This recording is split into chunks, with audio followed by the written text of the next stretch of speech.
Mr. Raider. So, I'm here, and let's say I'm fighting a guy who's really aggressive. Alright, so I'm here, and let's say Clay's really aggressive, and he's forcing me to back up the whole time. So he's pushing in, fighting, and it's just, I end up having to do a lot of this, right? We hate fighting those guys. They kind of just do the Terminator walk towards you. A lot of guys who have done like traditional Thai or, or like boxers will just kind of walk you down and keep you backing up. We have a bad habit of just backing straight up and then looking for an exit, but never really trying to retake the center. So what I'm talking about that is, we're standing here, there's a center point, and whoever controls that controls the point. Like if I'm here and I'm the one stepping into that center point, Clay is responding to me, not the other way around. And that's how I like to fight. So if I'm constantly taking that center point to Clay, he's got to figure out how to take it back. That's what we're going to work on. So partners, all you're going to do is just throw a two and just kind of looping hooks. So we're here, bop, bop. I'm going to step back, catch, catch. Then all we're going to do is I'm going to throw a jab, but I'm not really aiming for his face. I'm aiming for his clavicle. Bone right here. So I'm here, he throws bop, bop. I'm going to jab, and I'm hitting that clavicle with a punch. So once I'm here, bop, bop. As that lands, I'm tucking my chin under my shoulder. I want it way down here where I'm just looking over the plane of my hand. My right hand stays high and tight. We're right here. Bop. And as I'm here, I'm going to step in, kind of hyphen this. Bop. Because I have to make him respect the fact he can't just walk me down. You don't get to just come in to me whatever you want. So he's walking in, he's catch, catch. As I drop step, as soon as this hits, bop, I step and get that shuffle back. As soon as that foot lands, piston on the right hand straight down the front. It's not looping, it's not under, it's straight and snapping. I want it to land fast, it's not a punch. This should be a catch. I want this to hit fast. So we're here, we're moving around, Clay hits that hook, hook. As soon as that catches, I hit that jab, step two. We're here, moving around, bop, bop, catch, step two. Question. I got it bad, bro. I got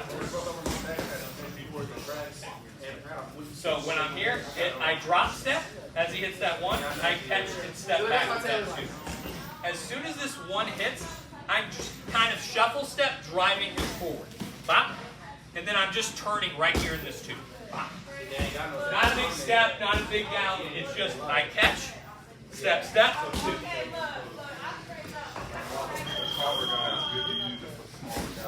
Oh yeah, because like Clay, being the height master that he is, he doesn't have to close the distance on a lot of people. But let's allegedly say he's short and has to bob and weave and get in here.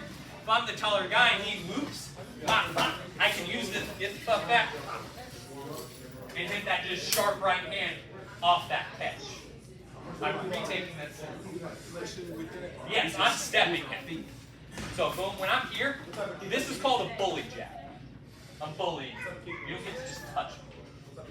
Bop, step, hit. Best example I can give this of is Tyrone Spong. If you don't know who that is, quick Google search Tyrone Spong glory. He used this to effect because he was a heavyweight, but he started his career at welterweight. And through acai and Jesus, he became a heavyweight. No, he started winning titles in every weight in between there and heavyweight. But what he was very good at, because he wasn't the world's tallest heavyweight, he wasn't undersized for it, but as he started moving up in weight, he had to be able to take the center. So what he was really good at was, guys would try to hook and kind of scurry away, he would catch and use that to position them. And that was what he used to put people in corners, put people against the ropes, because one of his best shots was in two flips. Alright? I'm putting front knuckles in and then kind of palming in. I want this to hit his platform. Like I'm not. Like I'm pulling it on play. I'm gonna hit him a little bit here, but when I catch this here, I'm punching and then coming in. Like this is a punch palm. Even big gloves. Big gloves makes it easier. Because guys in Thai will stand here and they'll, as they try to hook around, bop, bop. And they'll use it to elbow too. Like, hey, if you guys were pros, catch, catch, catch, bop. The front elbow, right elbow. None of you are pro, so you sucks. Sucks.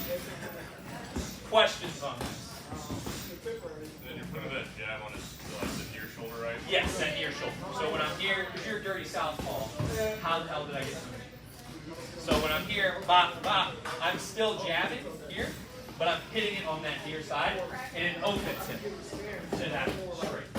That's the nice part of hitting it opposite stance, whether you're southpaw to ortho or ortho to southpaw. It opens them. So if I'm ortho and play southpaw, he hits that bop, bop. This still opens him to that right. So if you're open stance, it's still front hand jab, open that shoulder, throw the right. Questions on this? Lunchtime? We're moving around. He's trying to push me back. And I'm backing up. I try to reset. But he's just kind of here all the time. You know, he doesn't give you that distance you need to reset, really be attacking. So let's say he starts following us here. He tries that 3-2 again. That big 2-3, sorry. Swing, swing. Here. I don't like that. So as soon as this one catches, I'm going to try to sweep his front leg out. Either direction, preference, it's not a tactical choice. Sweeping his front leg out one way or the other. So we're here, he pushes into me, I don't like it, catch, catch, boom. All I'm trying to do is basically hit him with the arch of my foot right above his ankle. I'm not trying to shin kick here. None of you have the shins for that battle. If you're like, oh yeah, I do, take your shinnies off and we can go. None of you have the shins for it. Yeah, you're not built for that, trust me. So when I'm here, I'm catching that, bop, bop. I like to go inside because it squares them to me, and I'm a dirty wrestler, so I'm going to shoot. But I also like catching off this because a lot of people are turning that hook hard, trying to go here, so they're bop, and all I'm having to do, and then they spin, which also can set up some fun stuff. So all we're looking to do, place pushing in, I don't like it, catch, catch. Hit that and something. I don't care what the something is after that. That's going to be a choice for you. I like a good uppercut off this, preferably. I like here. I just like that dropping uppercut. If I sweep to the outside here, it's just a check. Bop, bop, bop. But either way, all I'm trying to do is get him off balance. You don't get to just come free or bop. See what I mean? It off balances him and puts him on the defensive very quickly. And that's what I want. You don't get to just take this space from me without a call. Rinse two right here. You step into the space, rinse two. You don't get to just walk in. So we're here. He hooks. Bop, bop. Something. Catch, catch, rinse something. Questions? So this is like automatically off the Yes. Boom. So this catches. Bop, bop. I sweep. I'm sweeping one direction or the other. So for this one, I like a body knee off that outside sweep too. So if he hits the hook here, bop. The options bar is open. This is going to be more a preference, not a tactical decision. You can hit just about anything other than spinny shit. Don't spin. And that's just a good technique for all the time. Don't fucking spin. Because I'll kill you. So we're here, we're moving it. Bop, bop. Off balance, pop. Doesn't have to be a hard shot. He's off balance, hit him. Because then guess what happens? So now, just in slow mo. Boom. I hit him off, pop. Now plays off balance, pop, pop. I can start catching him. It's about getting that 1 inch of ground from him. because then he's going to take 2 inches back to get back to ground zero. We've talked about the number line, right? 0 in the middle, negative 10, 10, right? 10 is I'm behind you, kicking you in the head, right? We're never going to get there, right? Negative 10 is him doing that to me. But if I'm here, he's off balance. I'm at 1, he's at negative 1. That space, he has to make up somehow. Now I off balance and catch him. Now he's at negative 2, negative 3. So now that's a bigger gap he has to try to overcome. That big motion is where you catch people. MMA, there's no gaps in knowledge anymore. No one's walking in not knowing what an armbar is, or a guillotine, or an overhand right, a leg kick. Like, people know this shit. Google exists, YouTube exists. I promise there's really good looking guys on YouTube trying to teach stuff. If you haven't subscribed to my friends yet. But, so there's not going to be these big gaps in knowledge that there used to be. So I have to catch him in the mistake. You were too aggressive. Now I've caught you. Now I take that and chop you down and start hurting you up. That's what you have to do. Catch, off balance, count. Questions?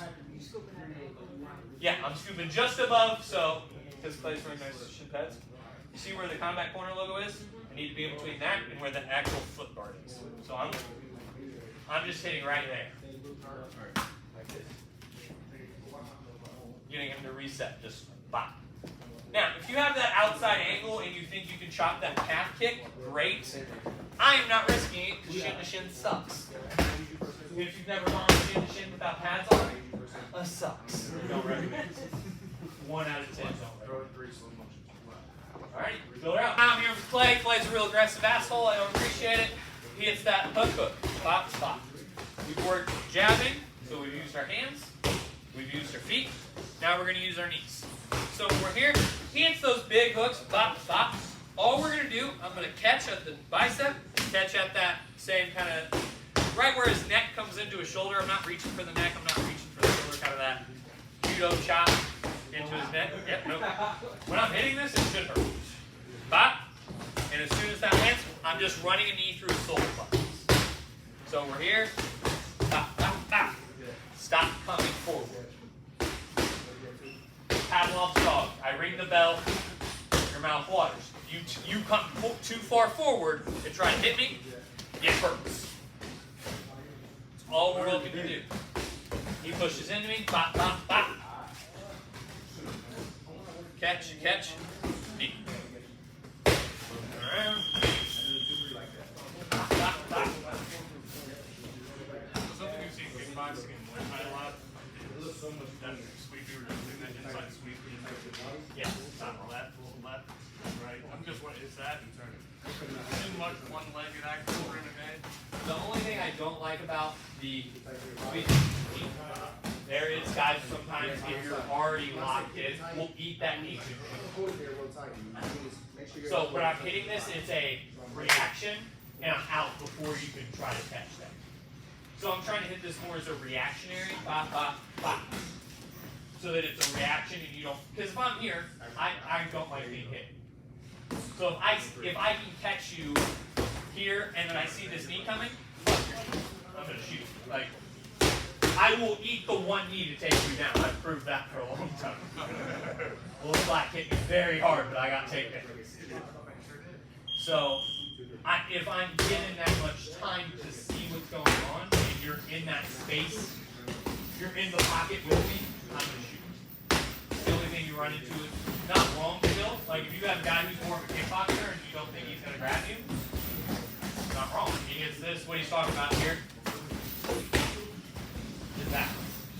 You can combine these two. I just like hitting it more as a reactionary pop, so that way I can pop and come out of it a little bit quicker. So we go on a tricep with the 2 hands and the back with the jab hand. Yep. And all I'm doing, I'm not running through him with this. It's just in. Pop. Just a little in, hit him with that knee. Because what a lot of guys try to do is they try to like head snap him into this. I don't need all that. I need him not to be running away from the knee. So when I'm here, Clay feels this, he's naturally going to start backing up. I need that little pull to drive him into the pressure. And it hurts, even though Clay's wearing 16-ounce gloves with hand wraps. It still doesn't feel good. And I'm not throwing it.